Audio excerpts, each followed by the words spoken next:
Amen. Amen. Nous rendons grâce à Dieu parce qu'Emmanuel est parmi nous. Pas parce que nous avons reçu une promotion. Parce qu'en fait, quand Emmanuel est parmi nous, la promotion est là.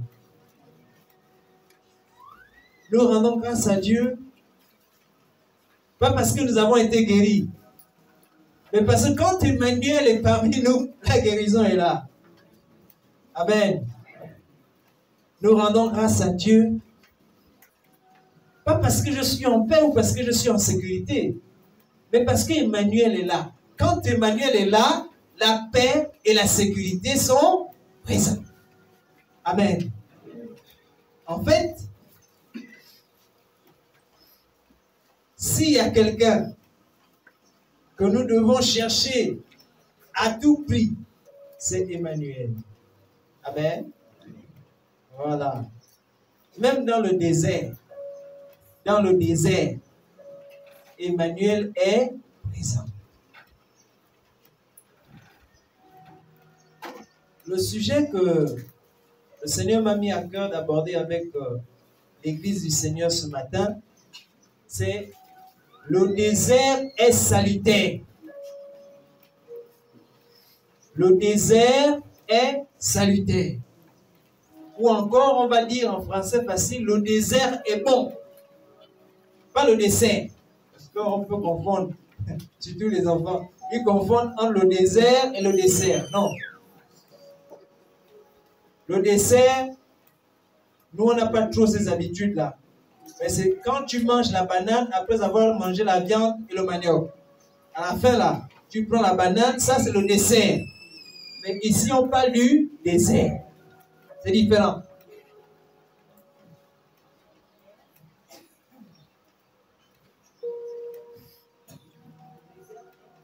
Le désert est salutaire ou encore le désert est bon.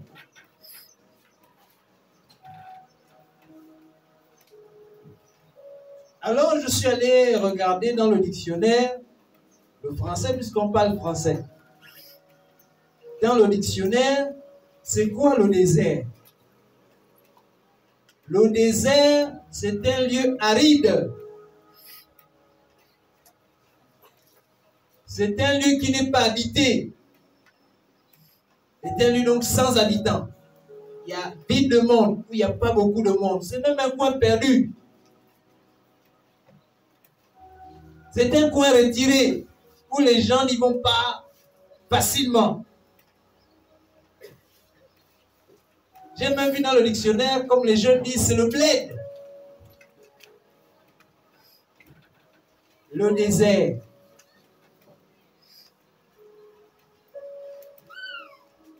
Et souvent, on en parle, la traversée du désert. Non, en ce moment, je suis dans une traversée du désert. Non, en ce moment, c'est le désert dans ma vie. Ça peut être dans la vie sentimentale, ça peut être dans le travail, ça peut être aussi un désert financier. Vous connaissez le désert financier? Bon, les papas qui ne connaissent pas le désert financier.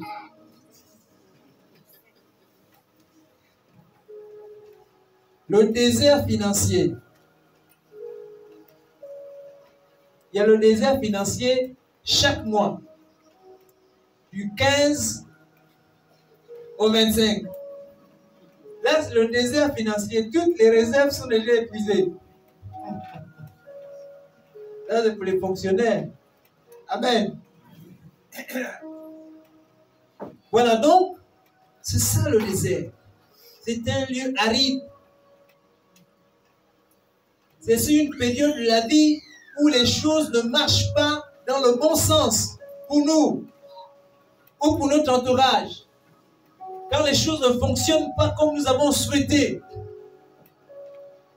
Quelqu'un pourrait me dire, mais toi tu es en train de parler de désert, mais nous ici on ne connaît pas le désert. Il n'y a pas de désert ici. Ici nous c'est la forêt.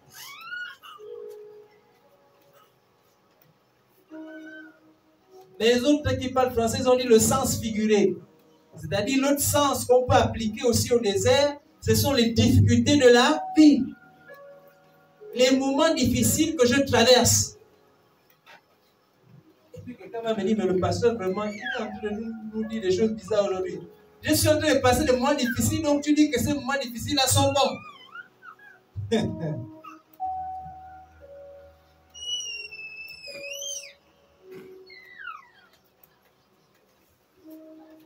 Quand on est dans le désert, l'aide n'arrive pas, on ne t'aide pas facilement.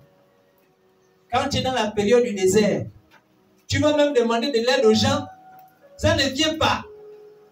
Ce n'est pas parce que les gens ne veulent pas t'aider, mais c'est parce que tu es dans le désert. Parce que dans le désert, c'est sec. Amen. Physiquement, si vous allez au désert, il n'y a pas l'eau. La pluie est rare. Il n'y a même pas l'herbe. Pour que tu manges même l'herbe s'il n'y a pas la viande. C'est le sable, le sable, le sable, le sable. Et ce n'est pas un sable froid, c'est un sable brûlant. Nous, au moins dans les plateaux, on a un sable un peu humide. Là-bas, c'est un sable brûlant. Amen. C'est un lieu aride. Et l'aide ne vient pas facilement. Et si on regarde dans nos vies, parfois on a des moments comme ça. Ou même l'aide, les gens qui ont l'habitude de t'aider n'arrivent même pas à t'aider. Tu dis, mais qu'est-ce qui m'arrive? Qu'est-ce qui se passe dans ma vie actuellement? C'est quoi le problème? Mais tu es en train de passer par le désert. Et le désert est difficile. Maintenant, quelque chose qu'il faut vraiment comprendre, c'est que quand nous sommes dans le désert, nous sommes ce qu'on appelle vulnérables. Quand on comprend vulnérable, c'est-à-dire on est faible, on manque de force, on manque d'énergie. Comme quelqu'un qui a passé plusieurs jours sans manger. Il n'a plus la force pour marcher, il n'a même plus la force pour se battre. Parfois même pour parler, il n'a plus la force. Donc, quand on rentre dans le désert, on passe par une période où nous sommes vulnérables, nous sommes faibles. Nous sommes à la merci des éléments et même des adversaires. Dans l'histoire, les gens qui traversaient le désert, parfois il y avait des brigands qui venaient et puis les attaquaient. Et ils se retrouvaient, on les arrachait de l'eau, on les arrachait la viande, de toute la nourriture qu'ils avaient prévue pour la traversée du désert. Et ils restaient dans le désert démunis. La plupart des temps, ils mouraient si quelqu'un ne venait pas les secourir. Amen. Et c'est ça le désert. Donc tout ça, c'est les difficultés, les problèmes qu'on rencontre dans le désert. Alors, il y a beaucoup d'exemples bibliques du désert, ou des gens qui étaient dans le désert. Abraham, Dieu lui a dit, pars de chez toi, là où il avait toute sa famille, tous ses biens, toute son histoire, et va dans un pays que je te montrerai. Mais en fait, pendant qu'il était en train de partir, là, c'était dans le désert qu'il est parti. Il est parti dans le désert. Mais c'est en partant dans le désert que Dieu lui a béni. Amen. Nous, on parle toujours, nous les chrétiens, la bénédiction d'Abraham. La bénédiction d'Abraham. Il a eu ça où? Il a eu ça en traversant le désert. Or, nous, on veut avoir la bénédiction, mais on refuse de traverser le désert. La bénédiction d'Abraham, là, que nous, on hérite, c'est dans le désert qu'il a eu ça. C'est dans la difficulté qu'il a eu ça. En plus de vivre dans le désert, il a dû à un moment donné être amené à vouloir sacrifier son fils unique. C'est un désert. Nous, aujourd'hui, on est tombé dans la facilité du fast food spirituel. On veut tout gagner vite, ma bénédiction, aujourd'hui et maintenant, sans attendre demain. Si ça ne vient pas aujourd'hui, Seigneur, je ne suis plus chrétien. Mais c'est dans le désert qu'Abraham a obtenu la bénédiction d'Abraham que nous avons héritée. Amen.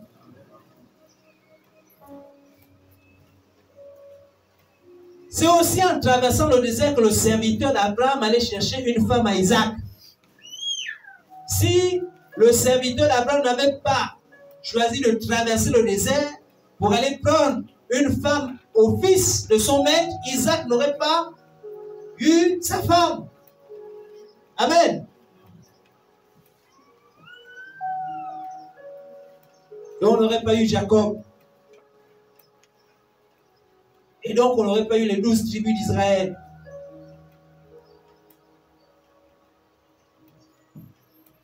Même Ismaël, qui n'était pas le fils de la promesse, lorsque Abraham les a chassés, parce qu'il fallait qu'ils se séparent du fils de la promesse, ils ont marché dans le désert. Et c'est dans le désert qu'ils ont rencontré l'ange qui a béni l'enfant.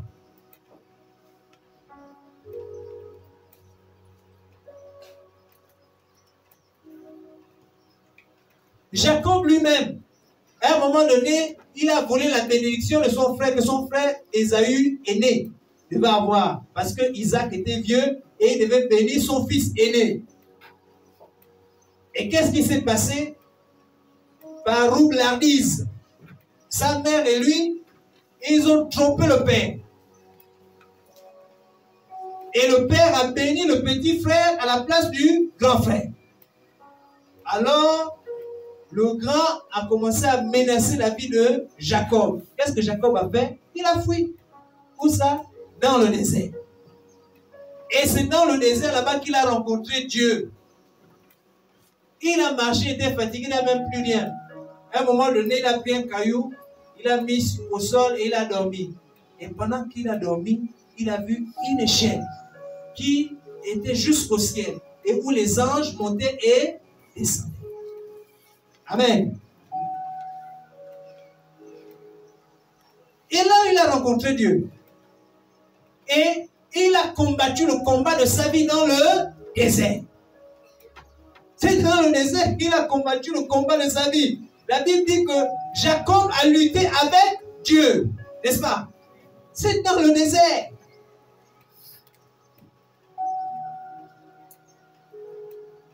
Il a dit, je ne te laisserai pas avant que je ne sois béni. Donc la bénédiction de Jacob là, ce n'est pas celle que son père lui avait donnée parce que celle-là était usurpée. Mais la bénédiction de Jacob a été obtenue dans le désert, dans la difficulté.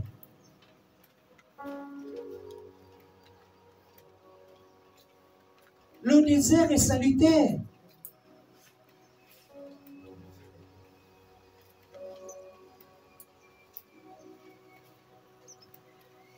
Joseph lui-même, vous vous souvenez de l'histoire de Joseph? Joseph était tranquille dans la maison de son père, il était le fils le plus aimé. Son père lui faisait des jolis cadeaux. Mais il avait des rêves de gloire, c'est-à-dire des rêves de royauté, où il voyait qu'il dominait tout le monde. Vous pensez que vous partez de simples sujets à roi, c'est facile? Joseph a dû traverser le désert. Amen. À un moment, il allait rendre visite à ses frères pour voir si les gars s'occupaient bien des troupeaux. Ils l'ont attrapé, ils dit, bon, le faiseur de rêves là, tuons-le. Ils l'ont ligoté.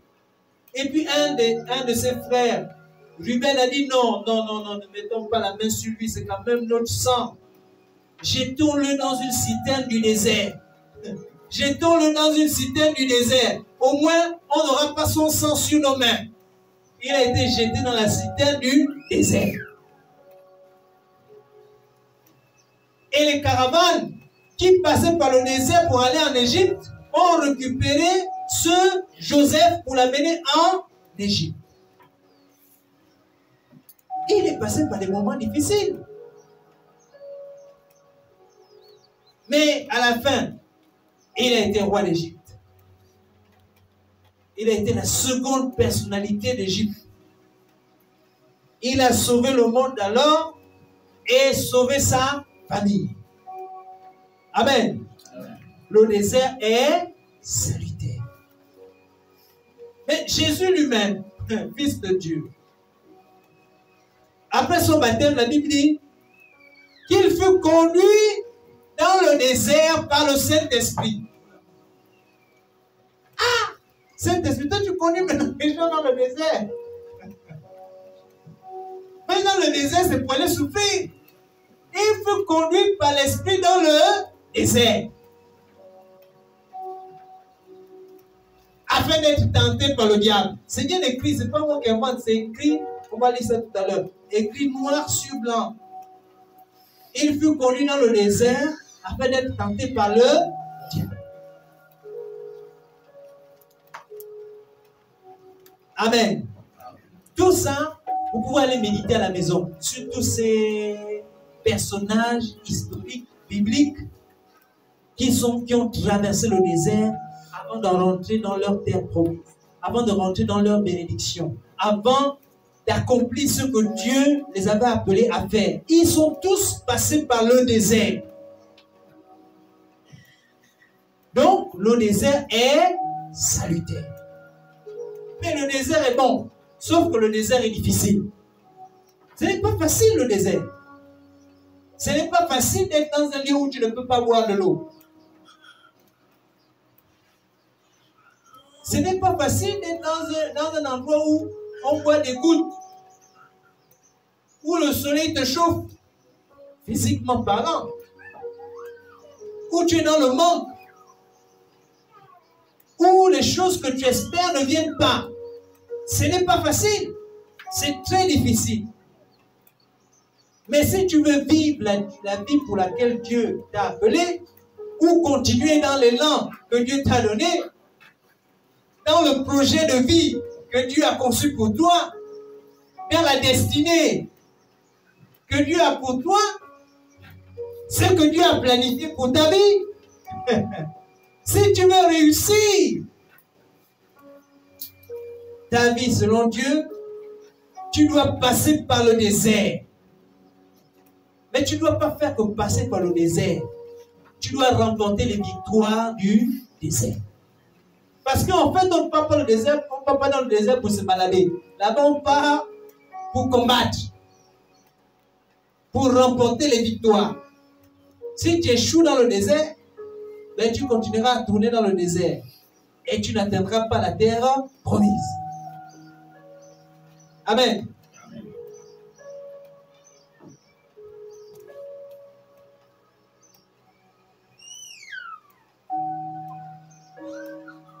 Donc, que tu le veuilles ou non, que nous le voulions ou non, peu importe, même quelqu'un qui ne veut pas, lui ne veut pas les problèmes, il préfère toujours vivre sa vie tranquillement, le désert le frappe. C'est-à-dire, sans vouloir l'appeler, le désert lui-même vient. Maintenant, pour les gens comme nous qui cherchons les problèmes, c'est-à-dire qui aiment toujours guider, créer les choses, expliquer, ou créer une entreprise, ou inventer un projet, ou encore former les gens, ouvrir une église, commencer une cellule chez nous, éduquer les enfants. Ouais, tous les gens qui cherchent tous les problèmes là. Le désert arrive souvent. Déjà, quand tu ne veux pas, si tu n'appelles pas, ça vient. Mais quand toi-même tu appelles les problèmes, le désert arrive. Et il y a plusieurs déserts dans la vie qui vont surgir. La réussite, le succès dépendra de la manière dont on a traversé le désert. Amen. C'est ça. Le succès sera ça. Si tu échoues dans le désert, tu as échoué dans la vie. Tu as échoué dans l'objectif que Dieu voulait que tu atteignes. En fait, tu as raté le but.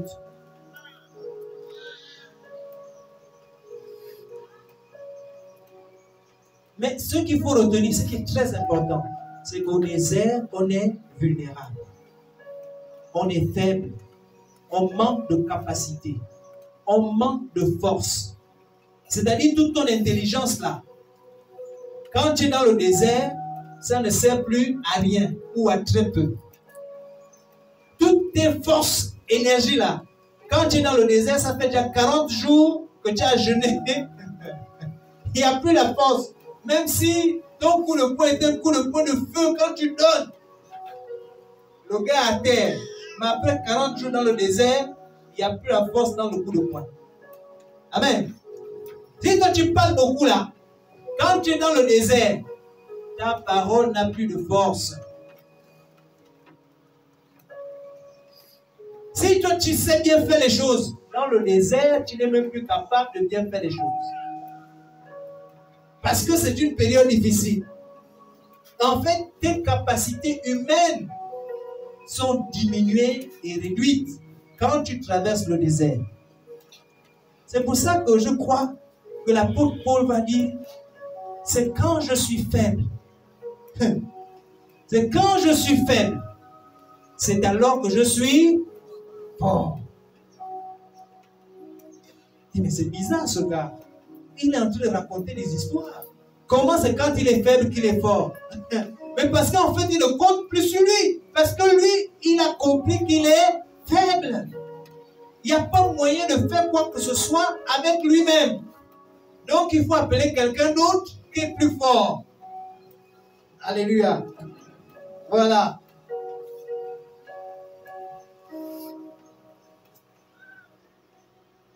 Mais c'est aussi quand on est dans le désert et qu'on est faible, qu'on nous attaque. L'ennemi n'attend pas de t'attaquer quand tu es fort. Lui, il guette, il regarde. Non, non, non, là encore, ce moment, on attend que son énergie diminue. Tu te bats, tu n'as plus de force. Dis ouais, c'est le moment. Là, si seulement je touche là, il tombe. Moi, j'ai eu la grâce de faire les plantations et d'abattre les arbres. Quand tu abats un gros arbre, il faut faire une bonne entaille. C'est-à-dire, on observe là où l'arbre va tomber et tu dois faire une bonne entaille. Et le coup fatal, c'est quand tu vois que le type est déjà en train de s'incliner. Il commence déjà à s'incliner, tu entends déjà des sons. C'est-à-dire, il y a des sons, l'abatteur sait, quand l'arbre est déjà en train de s'incliner, il entend des fibres de l'arbre commencer à se casser, à se détacher. Il se dit c'est le bon moment. Et donc, il donne le coup fatal de l'autre côté, du côté opposé de l'entaille. Paf, un seul coup. Quand tu es un bon abatteur, un seul coup suffit pour faire partie là et faire tomber tout le reste. Amen. Oui, ça c'est les techniques qu'on a apprises. Mais en fait, le diable, il est comme ça aussi. Il te regarde, tu es en train de te fatiguer, il n'y a pas de problème. Dès qu'il voit que tu commences déjà à pencher, là, il dit, ouais, c'est bon. Ça, c'est le bon moment. Allez. C'est là où il te frappe. Oh, le frère est tombé. Mais il est tombé, comment il était debout? Ah, on ne sait pas. Il est tombé. Mais il a fait comment? Un frère zélé, un frère courageux, quelqu'un de capable, celui qui dirige quand il prie. Mais non, ça dit depuis le diable guettait. Il était en train de voir qu'il va bientôt pencher. Dès qu'il était déjà sur le moment de... C'est à ce moment-là qu'il a frappé. Donc quand on est dans le désert, on est vulnérable. Et c'est à ce moment-là que le diable choisit pour nous attaquer. C'est pour ça qu'il faut être vigilant. Il faut savoir quand est-ce qu'on est dans le désert. Et il faut savoir comment faire. Alors lisons. Parce que David aussi, lui, il est passé par le désert. Le roi David. 1 Samuel 30.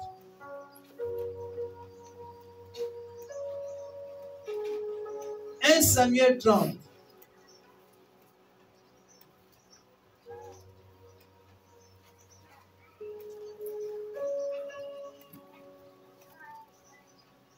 À partir du verset 1 jusqu'au verset 9. Je lis la parole de Dieu. Les Philistins rassemblèrent toutes leurs troupes à Aphek, et Israël campa près de... Je suis pas... Ok, c'est bon. C'est à 30. J'étais en train de lire à 29. Lorsque David arriva le 3e jour à Tsiklag, avec ses gens, les Amalécites avaient fait une invasion dans le Midi et à Tsiklag. Ils avaient détruit et brûlé Tsiklag. Après avoir fait prisonnier les femmes et tous ceux qui s'y trouvaient, petits et grands, ils n'avaient tué personne. Mais ils avaient tous il les avait tous emmenés et s'était remis en route. Verset 3. David et ses gens arrivèrent à la ville. Et voici, elle était brûlée. Et leurs femmes, leurs fils et leurs filles étaient emmenés captifs. Alors David et le peuple qui était avec lui élevèrent la voix et pleurèrent jusqu'à ce qu'ils n'aient plus la force de pleurer. Les deux femmes de David avaient été emmenées, Achinoam de Jezreel et Abigail de Carmel, femme de Nabal. David fut dans une grande angoisse, car le peuple parlait de le lapider, parce que tous avaient de l'amertume dans leur âme, chacun à cause de ses fils et de ses filles. Mais David reprit courage en s'appuyant sur l'Éternel son Dieu. Il dit au sacrificateur Abiathar, fils d'Achimélec, apporte-moi donc l'éphod. Abiathar apporta l'éphod à David. Et David consulta l'Éternel en disant, poursuivrai-je cette troupe? L'atteindrai-je? L'Éternel lui répondit, poursuis, car tu atteindras et tu délivreras. Et David se mit en marche, lui et les 600 hommes qui étaient avec lui. Ils arrivèrent au torrent de Bessor où s'arrêtèrent ceux qui restaient en arrière. Amen. Vous pouvez lire la suite. Dans la suite, David a retrouvé les Amalécites qui avaient emporté tout son village, ou toute sa ville et toute sa famille. Et il a délivré tous sans qu'aucun ne se perde. Et en plus, il a gagné un grand butin, c'est-à-dire une grande richesse, puisqu'il a défait.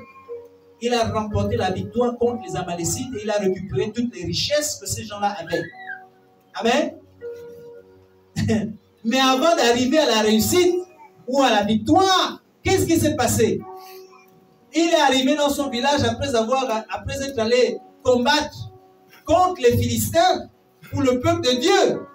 Quand il arrive à son village, dans sa ville, la ville qu'il avait construite lui, où il vivait avec ses généraux, ils sont tous partis en guerre, en campagne, aller combattre les Philistins pour le peuple de Dieu, pour Israël. Et quand ils reviennent de là-bas, leur village est dévasté. Leurs maisons sont brûlées. Il n'y a plus aucune personne. Les animaux ont été emportés. Toute leur richesse a été balayée par les Amalécites. Regarde l'attitude. On dit, il est écrit, ils se sont assis et ils ont commencé à pleurer jusqu'à ce qu'ils n'aient plus la force de pleurer. Ça t'est déjà arrivé de pleurer? Jusque tu n'as plus la force de pleurer, tu es fatigué de pleurer, les larmes ne sortent plus, la voix même ne sort plus. Voilà la situation dans laquelle ils étaient là. C'était le désert. Désert des larmes. Juste avec les larmes ont séché.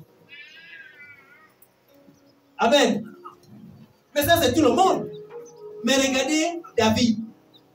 David, non seulement il a perdu sa famille, mais il vient de perdre les familles de tous ses généraux, de tous ses soldats, les gens qui sont sous sa responsabilité, sous sa tutelle. C'est lui le responsable. C'est lui qui les a amenés au combat. C'est lui qui a dit les gars, allons-y combattre les Philistins. Peut-être que si ces soldats-là étaient restés au village, ils auraient combattu contre les Amalécites et empêché que leur famille soit emportée. Mais lui, il les a amenés combattre, faire une autre bataille. Et au retour, leurs familles ont été amenées. Donc lui, il a plus de problèmes. La Bible dit qu'il a été rempli d'une grosse angoisse. Parce que même les gars se disaient, commençaient à compléter entre eux, les gars. S'il n'y a pas de solution, lapide ce gars-là qui nous a amené combattre les Philistins alors qu'on devait rester ici pour protéger nos familles. Ils étaient amers, ils étaient tristes, ils étaient abattus, ils étaient découragés parce que leurs femmes, leurs enfants, tout leur bien a été emporté. Et ils n'ont pas eu, ils n'étaient pas là pour protéger tout ce monde-là. Ils étaient dans une bataille où David les avait amenés. Donc, le responsable dans tout ça, c'est qui? C'est David. Alors, s'il n'y a pas de solution, les gars, on le lapide. Il doit mourir. Il doit mourir. Comme nos fils et nos filles sont morts. Mais, ce qui est bien, c'est que la Bible dit, mais, il y a un mais. Ici, mais, c'est bien.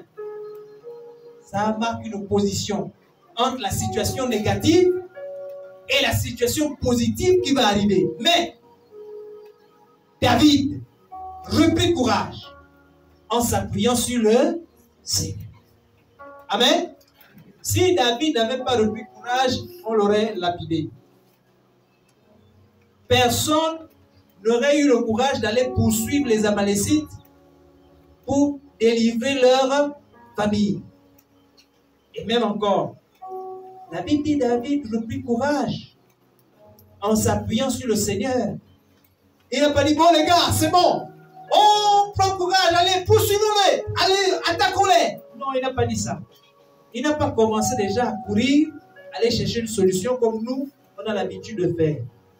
Avec nous, quand on a un problème, que ce soit un problème, un petit problème ou un grand problème, la première chose qu'on commence à faire, c'est de courir, aller chercher des solutions.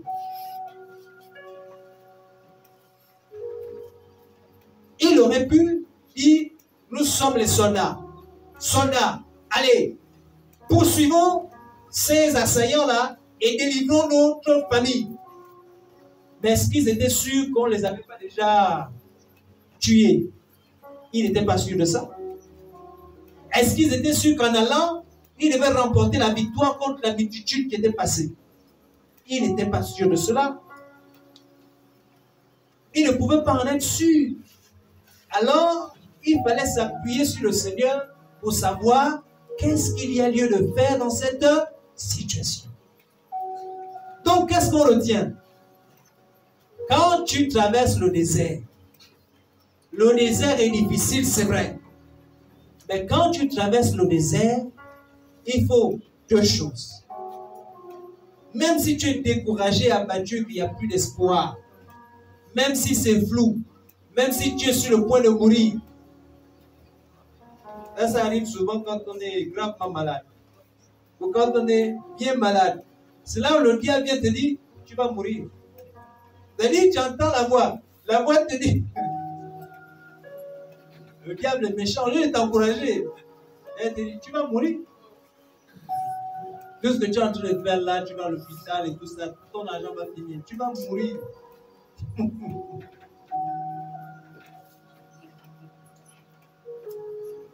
Il te souffle ça. Ça, c'est le combat des pensées. C'est-à-dire, il te souffle, tu vas mourir. C'est fini pour toi. Les enfants que tu vas les laisser. C'est-à-dire, non seulement il t'abat, mais il continue à te donner des paroles et des mots qui continuent à te faire descendre au plus bas. Tu vas mourir. Il n'y a plus d'espoir, il n'y a plus rien à faire. Le médecin, de toutes les façons, les médecins ont déjà dit que c'est une maladie incurable. Donc, il n'y a rien à faire. Là, tu veux aller à l'église. À l'église, on ne fera rien pour toi. Regarde les enfants, ils vont rester seuls. Tu n'as même pas construit des maisons sans héritage. C'est-à-dire, vous savez, moi je pense que la force du diable, c'est les paroles. C'est sa force. La plupart des temps qu'on a été gagné par le diable, ce sont des paroles seulement. C'est-à-dire, c'est toi-même. Après toi-même, tu dis, mais c'est vrai. Là où je suis malade, là, je suis déjà sur le point de partir, là. Et tu reprends maintenant toutes les paroles que le diable t'a insufflées. Donc tu reprends ça, tu acceptes ça. Et oui, je suis sur le point de partir là. Mais vraiment, je n'ai même pas pu construire une maison pour les enfants. Moi aussi, vraiment, j'étais un mauvais père. C'est-à-dire, tout ce qui est négatif revient à la surface. Mais en fait, les choses négatives ont le don de détruire. Si ça détruit notre âme, ça détruit notre pensée, mais en fait, ça affecte aussi notre corps. Et donc, les cellules qui étaient en train de se régénérer, sous l'effet de la puissance de la pensée, vont commencer à reprendre à se dégrader. Jusqu'à ce que tu vas partir. Amen. Vous n'avez pas vu quelqu'un, il ne sait pas qu'il est malade. Il est enfant. Il est là, il fait les choses. Dès qu'on lui dit, tu es malade. Oh! En moins de quelques jours, il a fondu. Il a perdu du poids. Il est déjà allongé au lit. Ah, mais attends, la semaine dernière, le type il était debout enfant. Mais il était déjà malade depuis longtemps. Sauf que dès qu'on lui a annoncé qu'il est malade, les pensées ont pris le relais et ont commencé à affecter le corps et même à affecter physiquement. Au point qu'aujourd'hui, il est fatigué et allongé. Amen. Hier, vers 14 h, je me suis senti fatigué. Alors, je me suis allongé sur le canapé de mon salon. Je me suis dit, bon, c'est juste une fatigue passagère. On avait rendez-vous ici de prière avec les pasteurs. C'est moi qui ai fixé le rendez-vous, j'ai coordonné tout, j'ai serré à 15 h. 15 h, je dormais. Quand je me réveille vers 15 h 45, je sens que le corps ne va pas. J'ai commencé à avoir mal.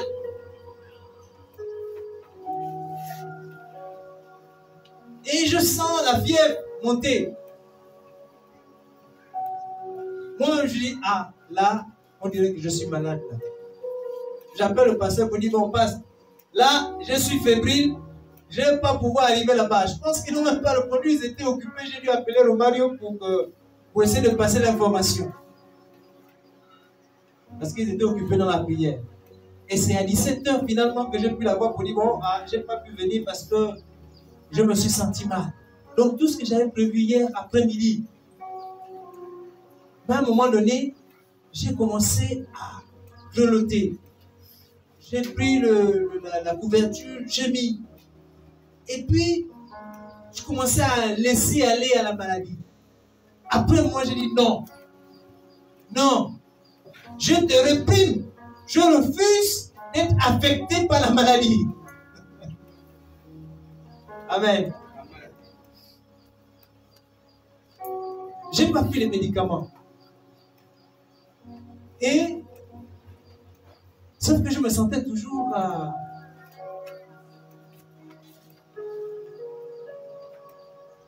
Et comme j'avais un rendez-vous avec mon chef, il dit, ah chef, là vraiment je me sens fébrile.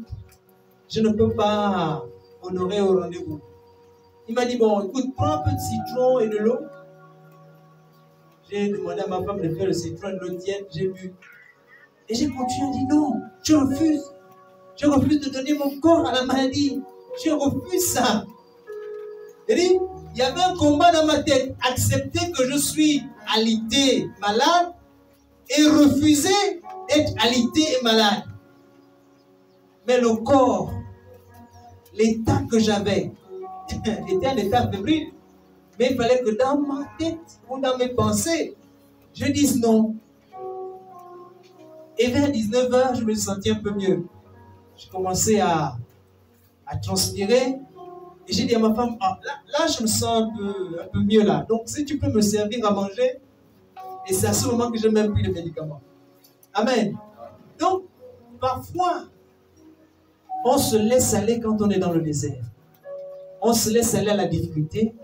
On se laisse décourager et on se laisse déprimer par la situation que nous traversons. Mais en fait, ce que David a fait, c'est le contraire. Il a repris courage. Il a repris courage dans le problème. Le problème n'était pas fini. Le problème était là. Personne n'était venu enlever ça. Dieu n'a même pas intervenu pour enlever, c'était son fils. C'était son serviteur. En plus, quand il allait combattre, il allait d'abord combattre pour l'église. On va dire pour le peuple d'Israël, le peuple de Dieu. Dieu aurait pu dire non, c'est bon, allez, les Amalécites, Dieu vous détruit et je ramène les enfants et la famille de David. Ce n'est pas ce que Dieu a fait. Donc, le problème de David était là. Quand il a repris courage, son problème était encore présent. C'est pour dire que le désert est salutaire. Mais en fait, nous-mêmes, on a quelque chose à faire quand on traverse le désert.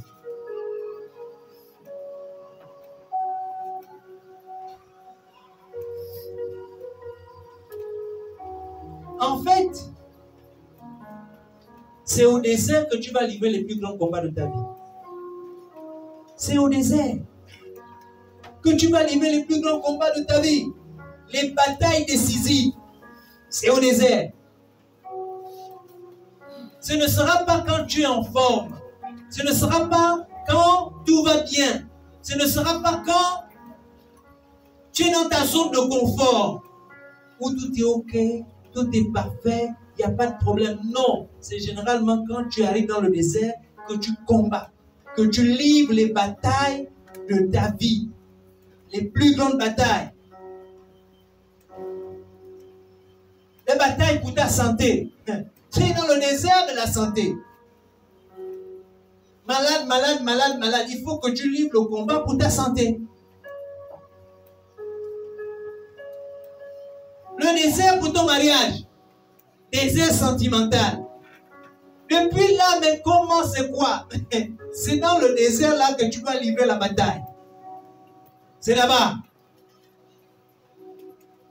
Quand le diable commence à te dire, mais tu vois que tu vieillis là. Maman, c'est fini. Je serai célibataire à vie. Comme ta mère ou comme ta tante.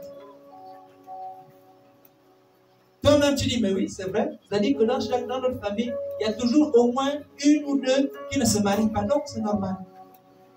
C'est-à-dire tu commences à accepter tout ce que le diable vient de te dire là. Tu dis, non, oui, c'est vrai. Je comprends, en tout cas, si ça m'arrive, il n'y a pas de problème. Mais qui, c'est comment? Laisse ça. C'est là où tu dois combattre. C'est là où tu dois remporter la bataille pour dire non. Non. C'est pas ce que Dieu a dit. Ce que tu me dis là, ce n'est pas ce que Dieu a dit. La bataille pour ta réussite.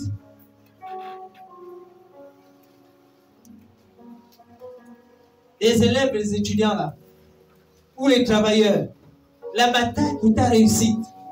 Et c'est au désert. Quand tu as échoué, vous savez, quand tu admires, il n'y a pas de problème, tout passe. Dès que tu as échoué là, c'est là que tu commences à réfléchir, mais pourquoi j'ai échoué? Et puis, c'est à ce moment-là que le diable toujours va te souffler les pensées. Il dit, mais est-ce que tu as vu que toi, tu es en train d'échouer le bac, là, ça fait une fois, là, c'est la deuxième fois que tu échoues déjà le bac. Mais regarde un peu dans ta famille. Tu vois que dans ta famille, presque tout le monde n'a pas eu le bac jusqu'à présent. Parmi tes pères, personne n'a eu le bac. Parmi tous tes frères, même tes grands frères, dès qu'ils sont arrivés en première, ils se sont arrêtés. Donc tu penses que c'est toi qui vas traverser le bac là. Tu ne vas pas arriver. Tu vas échouer encore et encore. C'est à ce moment qu'il faut remporter la victoire. Combattre la bataille là. Vous dites non. Si c'est arrivé à mes parents, ou à mes grands frères, ou à tel type de personne, à moi, ça n'arrivera pas. Parce que ce que Dieu a dit, c'est que je réussirai. Je suis la tête et non la queue. Alors, le bac, c'est une petite affaire à régler rapidement.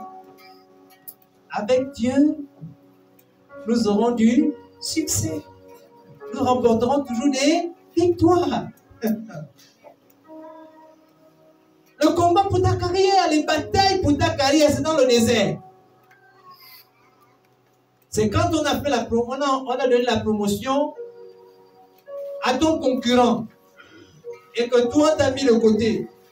Au lieu de commencer à être écrit, parce que le diable va t'insuffler, il va te dire non mais mon type, en réalité quand tu regardes le type qu'on a nommé là, il ne te faut pas.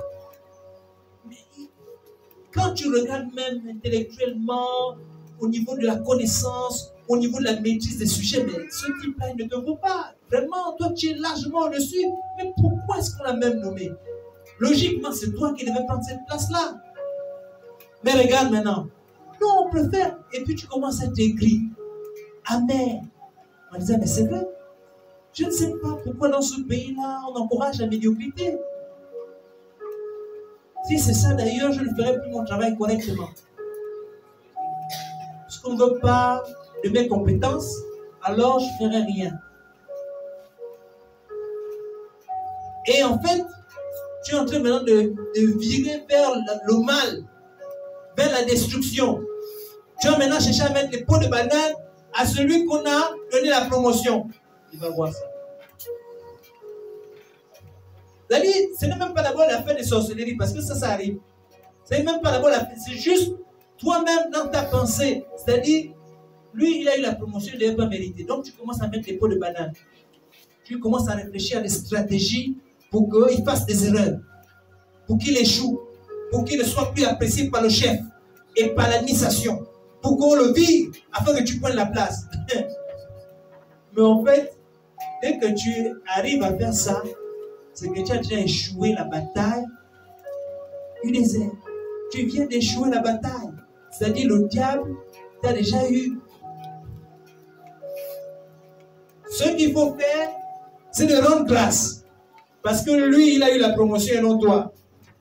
Et de commencer à prier, Seigneur, comment je peux aider?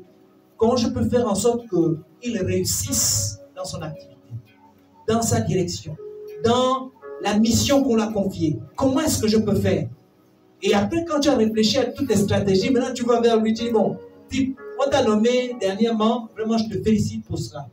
Bon, tu sais depuis longtemps que c'était un poste que je voulais, mais c'est toi qui es passé aujourd'hui. C'est pas grave, mon tour viendra. Mais bon, voilà, dis-moi comment est-ce que je peux t'aider et tu verras que je vais essayer de tout faire pour qu'on réussisse ensemble. Parce qu'on est ensemble dans cette administration. Si elle réussit, nous tous sommes réussis. Voilà ce qu'il faut faire. Mais ça, il faut être changé, il faut être transformé par le Seigneur.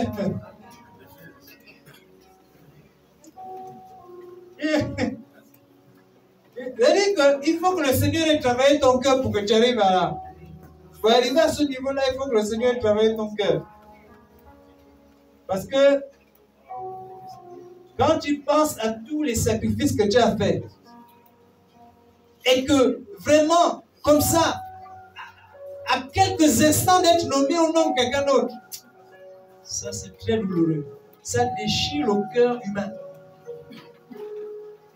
C'est là où on a besoin de Dieu. C'est là où on a besoin de faire comme David.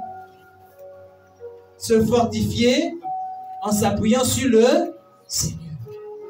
C'est-à-dire venir dire à celui que tu penses être ton ennemi, que tu vas l'aider, il faut d'abord s'appuyer sur le Seigneur. Il faut que Dieu te donne une orientation. Dis bon, Seigneur, vraiment, qu'est-ce que je dois faire? Guéris mon cœur qui a été meurtri par cette nomination. Alléluia. La bataille pour ton foyer, pour l'éducation de tes enfants. Mais c'est dans le désert qu'on remporte ces batailles-là. Aujourd'hui, au Gabon, on a des problèmes avec l'éducation des enfants. Tout le monde abandonne. Les enfants nous ont déjà dépassés. On a essayé tout ce qu'on voulait, mais ça ne marche pas. Et c'est là où les mamans et les papas doivent batailler fort pour l'éducation de leurs enfants. Ils sont influencés par la télé, par Internet, par les réseaux sociaux, les TikTok, les Facebook, les X, les Twitter. Tout ce monde-là influence nos enfants. C'est là où nous, les parents, on doit relever le défi ou combattre la bataille pour l'éducation des enfants. Quel est le but de Dieu? Que les enfants soient bien éduqués, malgré tout. Si on est déjà découragé, c'est en ce moment qu'il faut dire, je reprends courage. Parce qu'il faut que les enfants que Dieu m'a donnés soient bien éduqués. qu'ils aient les voies qu'ils doivent suivre. Pour que quand ils seront vieux, ils ne s'en détournent pas. Alléluia. Donc il y a aussi même la bataille pour la retraite. J'ai travaillé toute ma vie. La retraite, il n'y a pas que l'argent. J'ai travaillé toute ma vie. Maintenant, je vais rentrer dans la période de retraite. Alors, c'est là où le diable va te dire, mais mon type, tu es foutu. Tu as travaillé 30 ans, 40 ans dans telle administration. Maintenant, tu n'auras plus l'administration. Tu seras maintenant tout seul. Tu n'auras plus de responsabilités. Mais dès qu'un homme n'a plus de responsabilités, c'est un homme foutu.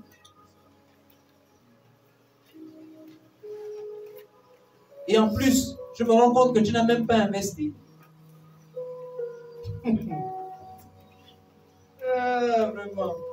C'est-à-dire, c'est quand tu arrives là, un an de la retraite, tu te rends compte que la maison n'est pas encore finie. C'est là où les pensées négatives arrivent pour te déstabiliser, afin que tu ne sois pas capable d'aborder sereinement cette période de ta vie.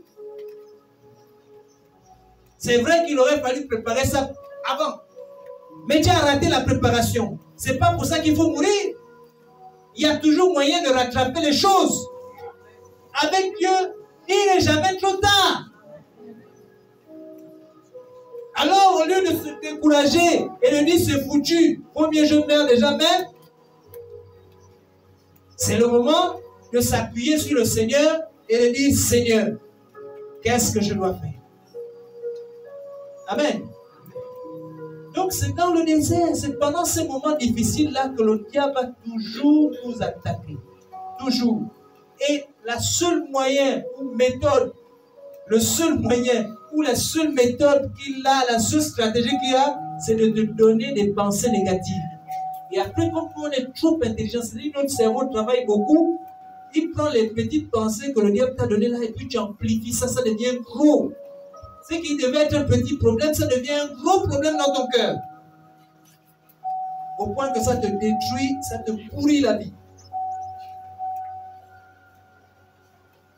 Mais ce que nous devons faire, nous devons nous appuyer sur Dieu et nous devons nous fortifier. Nous ne devons pas laisser cours au découragement, à l'abattement. Nous ne devons pas laisser cours à ça. Maintenant, quelles sont les armes que nous avons lorsque nous sommes dans le désert pour remporter la victoire? Nous avons deux armes. La parole de Dieu et la prière. Ce sont les deux armes que nous avons pour remporter la victoire.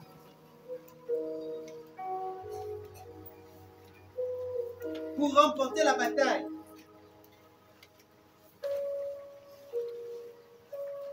Matthieu 4, pour terminer. Matthieu 4.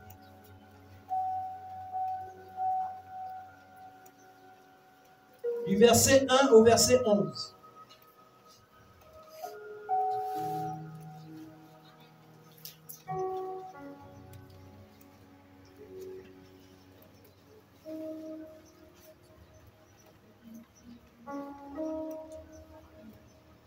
Matthieu 4, du verset 1 au verset 11. Voici ce que la parole de Dieu déclare.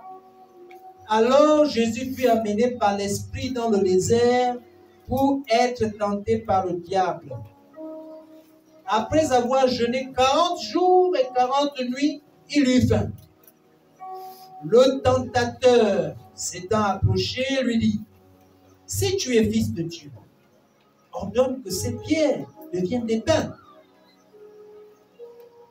Jésus répond, « Il est écrit, l'homme ne vivra pas de pain seulement, mais de toutes sortes de toute parole qui sort de la bouche de Dieu. » Le diable le transporta dans la ville sainte, le plaça sur une haute montagne et lui dit, « Si tu es fils de Dieu, jette-toi en bas, car il est écrit, il donnera des ordres à tes anges, à ses anges, à ton sujet, et ils te porteront sur les mains, de peur que ton pied ne heurte contre une pierre. » Jésus lui dit, il est écrit, tu ne tenteras point le Seigneur ton Dieu.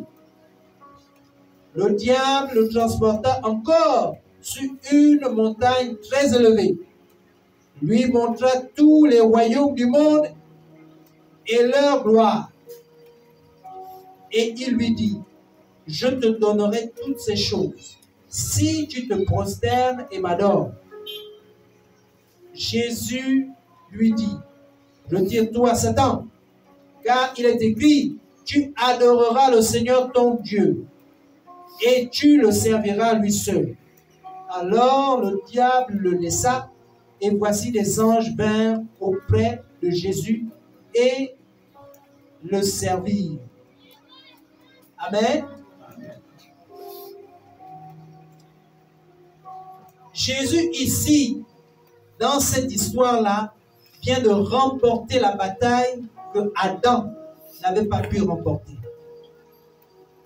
Adam, dans le jardin d'Éden, a été confronté à cette bataille-là. Et Adam a succombé. Quand le diable était venu pour dire, mais est-il réellement écrit que vous ne mangerez pas de tel arbre?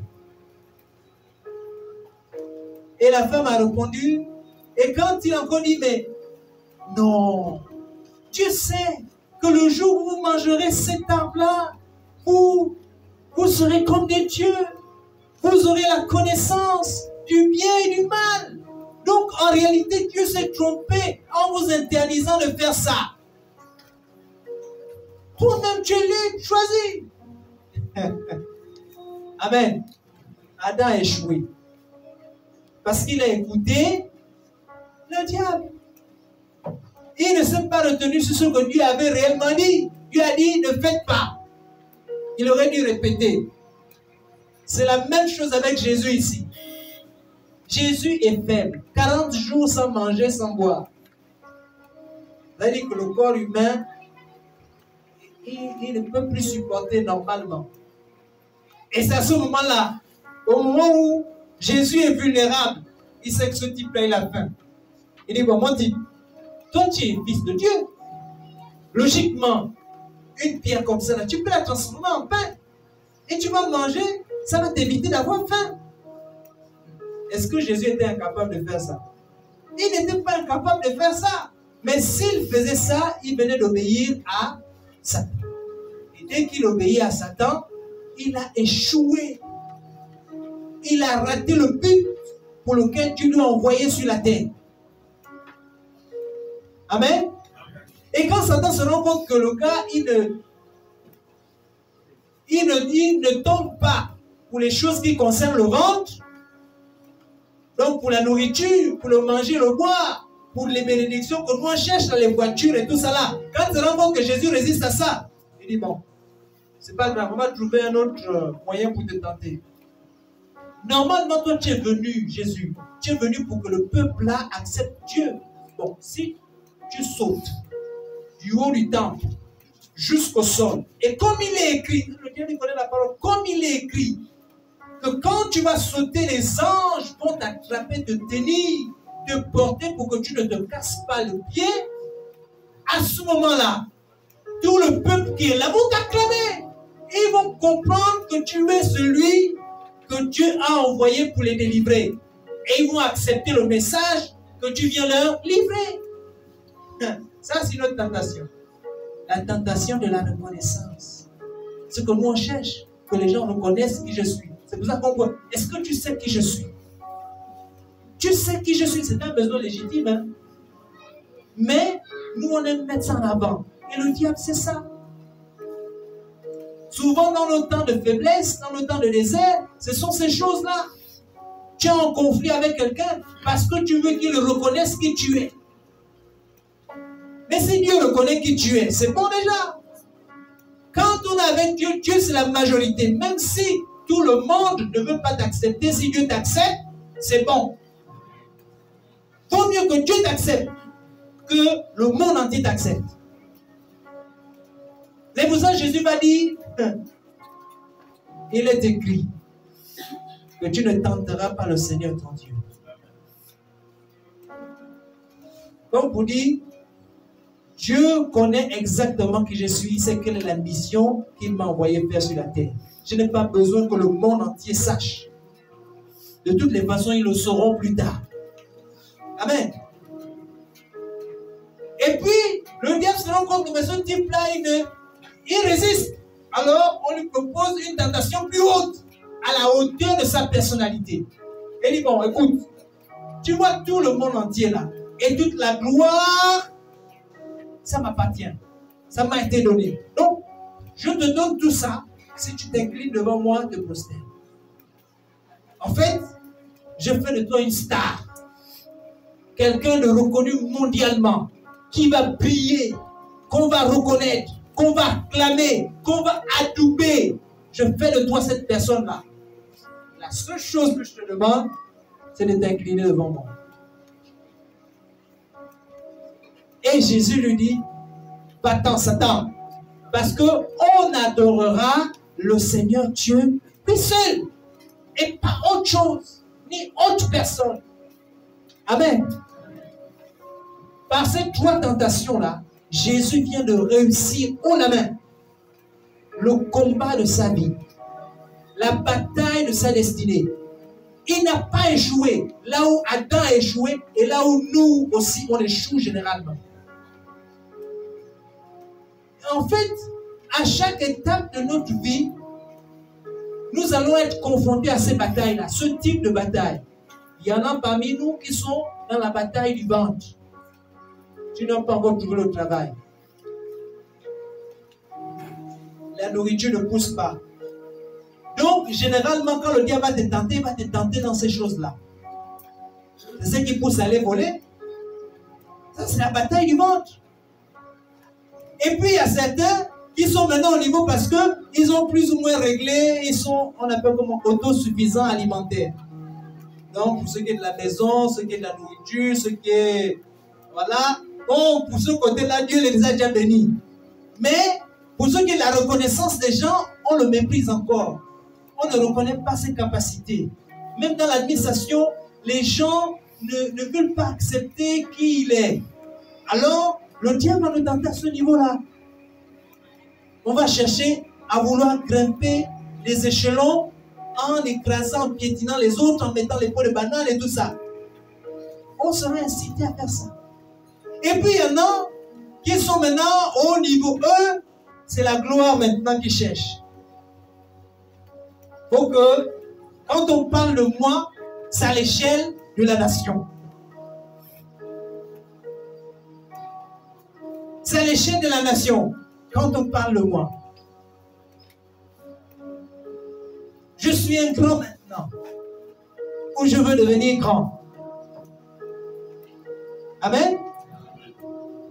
Donc,